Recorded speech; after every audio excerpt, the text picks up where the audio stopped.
Is Discord on? I didn't think about the logistics of this. Yeah, you didn't unmute Discord. Okay. Hello. Hello. Hello, DefSec. It's a group presentation. Group presentation. Yeah. Okay. We started the stream. Yeah. Okay. This was a terrible idea. Yeah, it was. Hi. Okay, so we're going to be doing a debrief on Heatwave. Yeah. Cool stuff. Woo! Okay. Okay, so final scores. First place was Team 4. Second place was Team 8. Third place was Team 7. There's the scores and the graphs. You can kind of see. Ooh, we should get that fancy pointer. You can kind of see the place where red team was like started going ham. Everyone started not being good. Like when Kim turned everything red. Yeah. Shane. Where is it echoing? Your laptop. Is it my laptop? It's your laptop, Jane. Discord can't see things, you're fired. Oh, is Discord bad? I mean, generally speaking, yes, but... No, it's not. Oh, yeah, okay, I'm dumb. That's why it didn't work. Okay. Haha, now can Discord see stuff? Hello, the Nord. Yes. Hello. Awesome. Okay, yeah, so yeah, there are the scores on the little spreadsheet.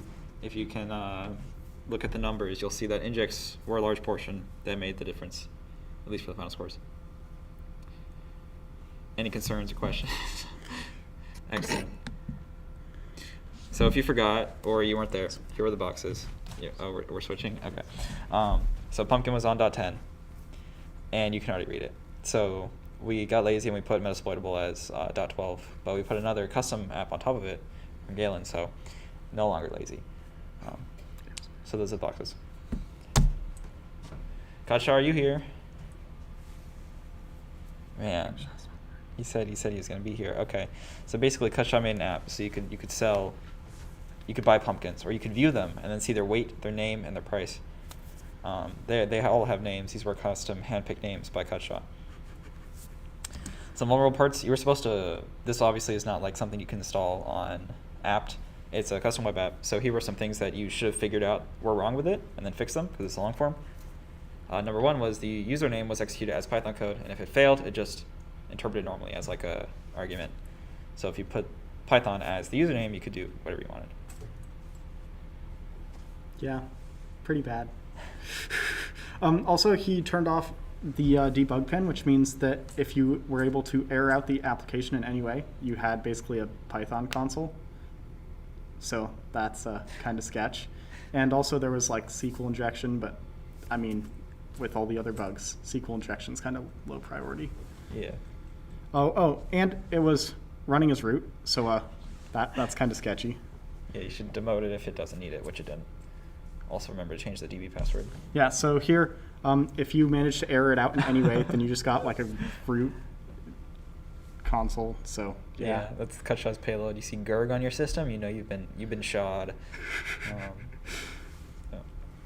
So another custom page that I made was this.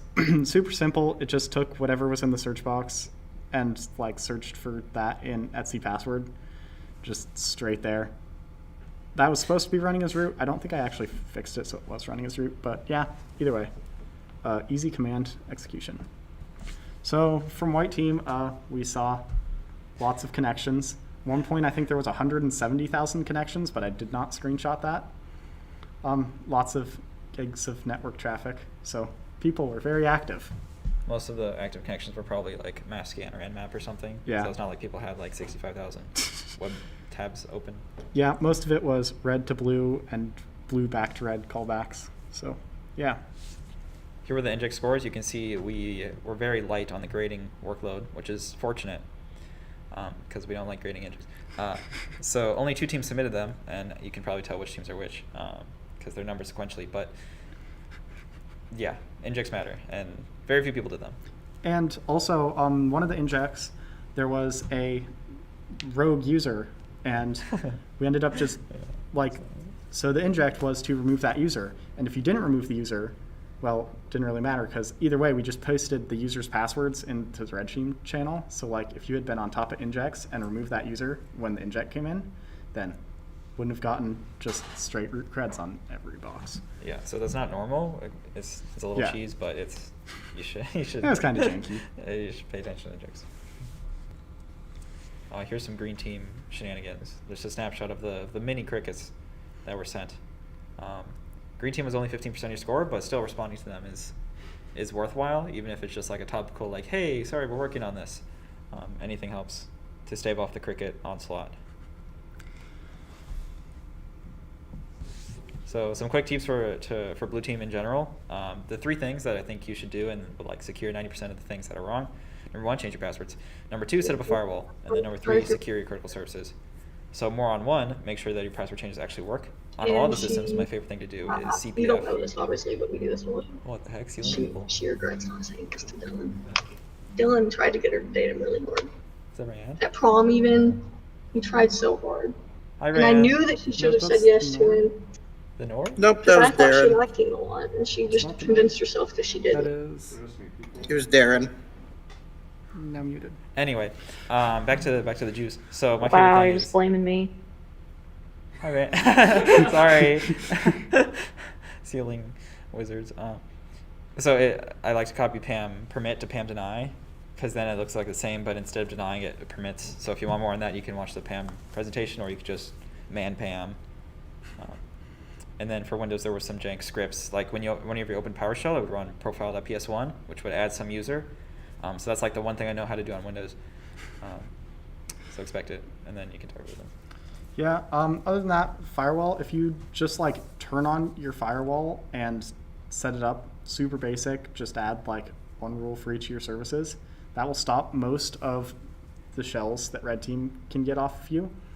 If you have your firewall set up to not allow outbound connections, like a stateful firewall in pfSense to not allow outbound connections, then that would pretty much stop any red team callback. I mean, they could still get a shell, but it would stop a very large amount of shells and make it a lot harder for red team. Last year, we won a competition because I enabled that. Let's see. Other than that, code audit. So long form competitions have more custom applications. So it's good to actually like open them up, read through the code, be like, hey, maybe we're not supposed to be executing the username as Python code. Maybe want to fix that. Add authentication. In something like CCDC style, there's less of that. It's more of like, here's a whole Apache application. You don't really need to go like read through pages and pages of source code to fix one small line that was messed up. But still good to understand your services, and if they're custom, go through and make sure they're not super bad. No longer custom. So yeah, quick tip. Number 4, do your injects. Thanks. And then respond to green team in smaller text. Still important.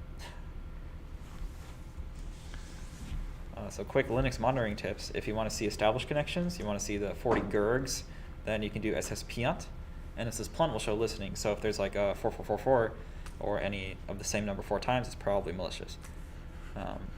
So be aware of that. Netstat is basically SS but older. And then tailing your logs is really helpful. Like this won't give you full visibility into your system. For that, you should probably set up audit-d or write your own tools that may or may not work. Varlog, authlog is very helpful for seeing who's trying to log into your system and if they succeed. And then access.log will show like IPs scanning you and stuff like that. Yeah, Windows monitoring. Sobbing is helpful. It lets the machine know that you're desperate. Otherwise, you can use sysmon, tcpview, pslogon, and any other thing in the sysinternals. Run some auto runs, get rid of those easy startup scripts. Or you can run random things from GitHub, like bluespawn or Antimeter, or anything else. I don't know. Red Team Debrief, yay!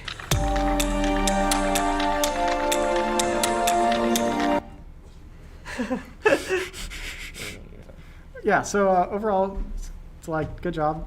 Yeah.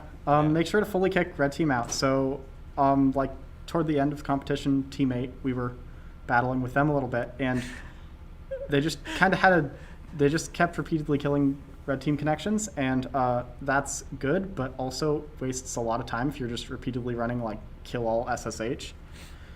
Yeah. So make sure to fully kick them out and actually patch how they're getting in. We were able to get in, again, on Teammate with just a custom user we added, or PAM backdoors, or a lot of other things. So if you actually fix why red team's getting in, then it's a lot harder for them to get in. It's also worth noting that we're not actually, like, we're technically the white team, but we Yeah. also, we dabble. Renaissance organizers. So yeah, next time we'll try to have the actual red team present it shortly Yeah. after the thing. Oh no. So team by team, this was apparently, I think Mr. Ord wrote this.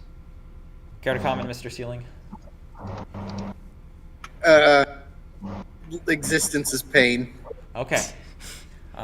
So yeah, that one's kind of an L. Linux team 2. Any comments? The Linux on the .10 and the Well, I red teamed it, and Oh yeah, Ryan's here too. Yeah, so I did, it was a... Windows kicked my butt the whole time on team 2. I don't So, think good on you for that. The only way we actually got in was because we were so kindly given the credentials to the Windows boxes. But Linux, we had a lot more success with. I didn't do any Linux, so I can't say specifically what they all did. I think we're But counting. they... What were your general comments for Linux for Kelly? The .10 and the .12 were sketchy. .11 was good, except for when CatShot gave us Greg. So yeah, what Galen was saying, if you had firewalls, that would keep Metasploitable from being so atrocious. Okay. She said set up firewall. 11 was sketchy. 10 was better. Until 11 password. was better. 11 was better. 10 was sketchy. Intel creds. Okay. Great interview skills. What was that, Ceiling? Great interview skills. I didn't understand what he said. Next Said team. good at these. Oh. Timothy, any comments? I'm just gonna pass this around. Here you go. Change default cred. That's it. Okay. Timothy says change default creds on your PFSense. This is not a team 3 thing specifically, but next. Team 4. Is Austin here? Okay. So some things that were common. People like making new SUID binaries when they get in, and then they're bin bash, and then you just bash PM, and they're like, I'm root, whenever you have a shell or something. So that's a good thing to watch out for. And again, make sure to kick them out fully. Like if you just keep killing SSH, or if you if you have a script to constantly kill the first PTS, that's not foolproof, unfortunately.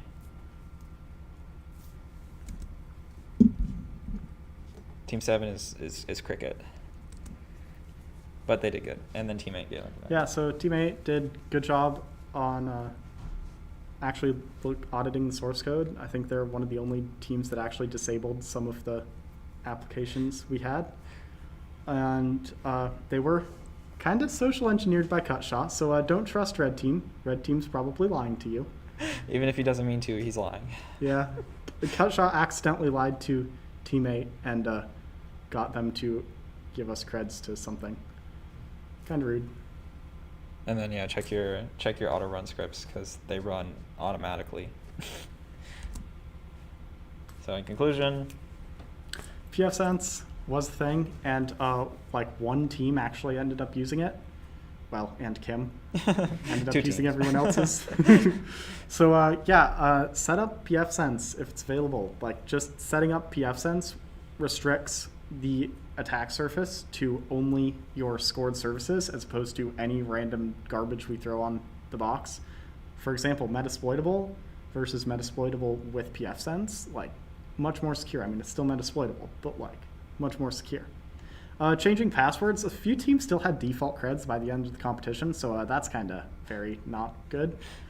I mean, apart from everyone's PFSense, which again had default creds.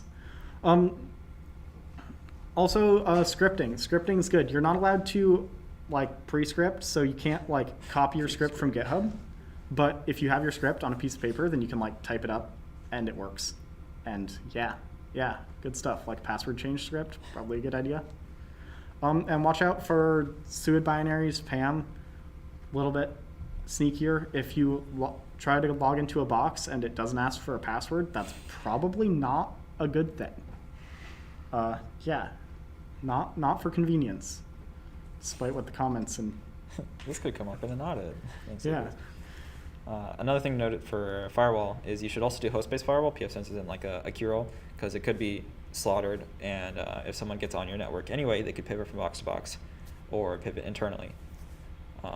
So you should not allow loopback traffic unless you really need to, or other box traffic on your local subnet.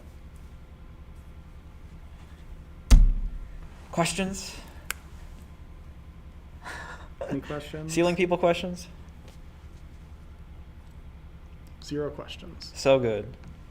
Perfect. There's another competition, LOL, this Saturday, Yeah. 1 to 5, and it's the same people. But if you're not in the the noob series, please feel free to DM us or I don't know, find us, email us, and we'll get you a team with minimal hassle. Yeah.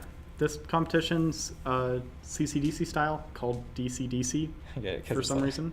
DSU cyber defense competition.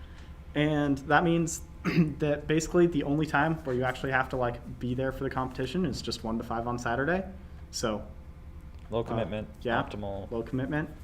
Just got to show Use. up and do some cyber, and don't get hacked. Yeah. Okay, cool, great. Cool. We will be resuming in just a moment with the next presentation. As the great Cody would say, okay, thanks, bye.